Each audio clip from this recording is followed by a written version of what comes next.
Hello hi friends, నేను మీ జయసుధని. ఈరోజు recipe వచ్చేసి సోరకాయ పప్పు.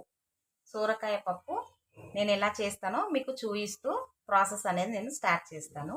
ఓకేనా? నేనైతే ఒక గిన్నె పెట్టినాను, స్టవ్ అయితే ఆన్ చేసిన, గిన్నె వేడెక్కింది, ఆయిల్ అయితే వేస్తున్నాను. కొంచెం పప్పులో ఆయిల్ మీడియంగా ఉంటేనే బాగుంటుంది. ఓకేనా? నేనైతే 4 స్పూన్స్ వేస్తున్నాను. ప్రెజెంట్ అయితే వెల్లిపాయలు లేవు, సో అందుకనేసి నేను వెల్లిపాయలు అయితే వేయట్లేదు. ఇప్పుడు నూనె అయితే కాగింది, సో ఆవాలు జీలకర్ర అయితే వేసుకుందాము. 1 స్పూన్ ఆవాలు,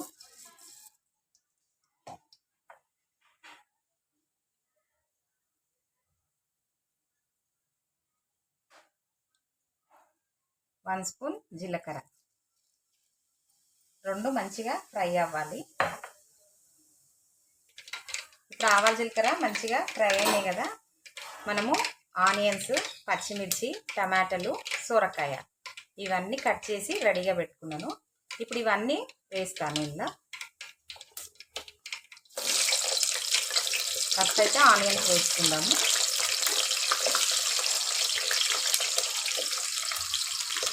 తర్వాత 4 పచ్చిమిర్చి, సొరకాయ ముక్కలు, నెక్స్ట్ టమాటా అయితే నేను 3 టమాటాలు ఇట్లా పెద్ద పెద్ద పీసెస్ కట్ చేసి పెట్టుకున్నా.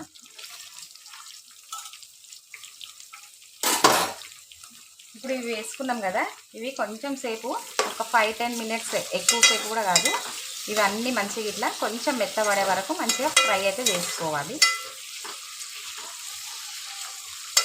ఉల్లిగడ్డ కూడా కొంచెము పెద్దగానే కోసుకోవాలి, మరి కర్రీలో కాకుండా ఇట్లా పప్పులో ఈ సైజులో కోసుకుంటే చాలు. ఒక మూత పెట్టి కొంచెం మెత్తపడేదాకా మనం ఉడికించుకోవాలి ఆయిల్లో. ఇప్పుడు ఇట్లా కొంచెంగా ఫ్రై అవుతున్నాయి కదా, ఇప్పుడే మనము కల్లెమాకు, కొత్తిమీర అనేది కూడా యాడ్ చేసుకోవాలి. ఇవి కూడా కొంచెం మంచిగా ఫ్రై అవుతాయి, ఫ్లేవర్ అనేది యాడ్ అవుతుంది. ఓకేనా? ఇప్పుడు ఇవన్నీ మంచిగా ఇట్లా ఆయిల్లో వేగుతున్నాయి కదా, ఒకసారి మంచిగా మిక్స్ చేసుకోవాలి. కొంచెం చూడండి, టమాటాలు, సొరకాయ, ఉల్లిగడ్డ అన్నీ మంచిగా ఇట్లా కొంచెం మంచిగా ఫ్రై అయినాయి.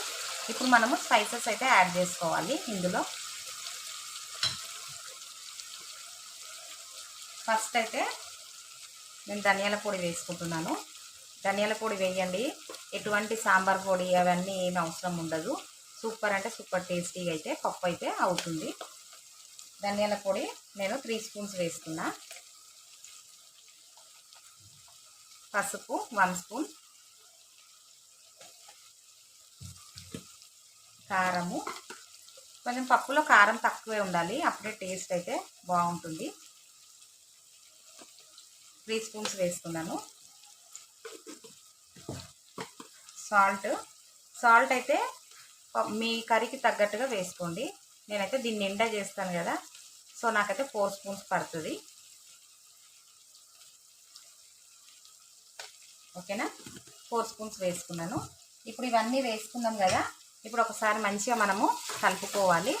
మళ్ళీ ఒక 2-3 నిమిషాలు ఇవన్నీ మంచిగా వేగించుకోవాలి, ఫ్రై చేసుకోవాలి ఆయిల్లో.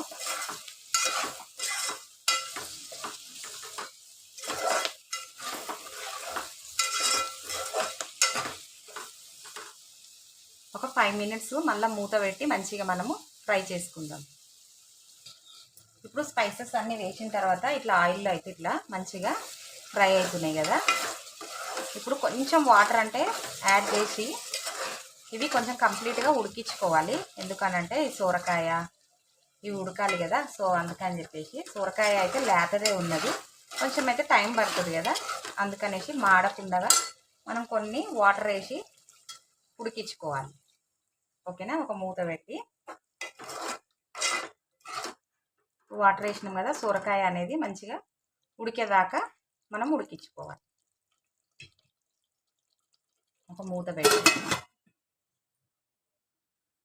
పప్పు, సొరకాయలు ఇవన్నీ ఉడికేదాకా మనము పప్పు అయితే ఇట్లా నేను 3 విజిల్స్ పెట్టి 2 కప్స్ చిన్నవి 2 కప్స్ పప్పు కడిగి నేను ఇట్లా ఉడికించి పెట్టుకున్నాను. ఓకేనా. చింతపండు కూడా కొంచెం నిమ్మకాయ సైజ్ అంతా చింతపండు. ఇప్పుడు ఈ పప్పులో ఈ చింతపండు నీళ్ళు అనేది నేను యాడ్ చేస్తాను. ఓకేనా. డైరెక్ట్గా మనము ఆ పోపులో వేయడానికి. ఇప్పుడు వాటర్ పోసి మనము ఇట్లా ఈ విధంగా ఇట్లా ఉడికించుకున్నాం కదా, ఒకసారి చెక్ చేద్దాము సోరకాయ ఎక్కడ దాకా ఉడికిందో. చూడండి 70% సోరకాయ అయితే ఉడికింది. సో ఇప్పుడు మనము పప్పు చింతపండు నీళ్ళు ఈ రెండు మనము యాడ్ చేసుకోవాలి.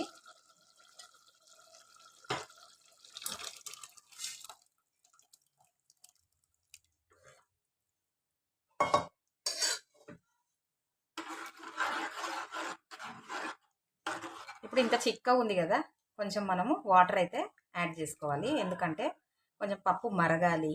ఇంకా మనకి ఇంత చిక్కగా ఉంటే నాకైతే కొంచెం నచ్చదు. సో కొంచెం వాటర్ అయితే యాడ్ చేస్తాను, ఒక 1 గ్లాస్. ఓకేనా. వాటర్ అయితే నేను యాడ్ చేసినాను, 2 గ్లాస్ వాటర్ అయితే యాడ్ చేసినాను. చూడండి ఇంత చల్ప ఉంటే చాలు. ఎందుకు అని అంటే కొంచెం గట్టిగా ఉంటే తినలేము. సో అందుకని చెప్పేసి నేను కొంచెం సల్పగా అయితే చేసినాను. ఓకేనా. ఇప్పుడు ఇది మొత్తం సొరకాయలు ఉడికేదాకా అండ్ ప్లస్ పప్పు ఇంతవరకు మనం మరిగలేదు కదా చింతపండు గుజ్జు పోసిన తర్వాత.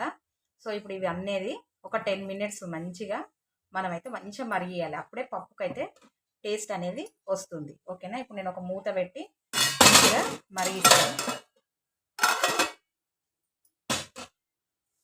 చూస్తున్నారు కదా మన పప్పు ఎంత మంచిగా ఇట్లా మరుగుతున్నదో. ఒకసారి మనము సొరకాయ ఉడికిందా లేదా చెక్ చేసుకుందాము. పప్పు అయితే సూపర్ స్మెల్ వస్తుంది ఫ్రెండ్స్. మీరు కూడా అందరూ ట్రై చేయండి. సొరకాయ కూడా ఇట్లా మంచిగా ఉడికిపోయింది. ఓకేనా. సూపర్ అంటే సూపర్ స్మెల్ అయితే వస్తుంది. మీరు కూడా అందరూ ఈ రెసిపీ ట్రై చేసి మీ ఫీడ్బ్యాక్ అనేది నాకు కామెంట్ సెక్షన్లో తెలియచేయండి. లైక్ చేయండి, షేర్ చేయండి, సబ్స్క్రైబ్ చేయండి. Thank you for watching.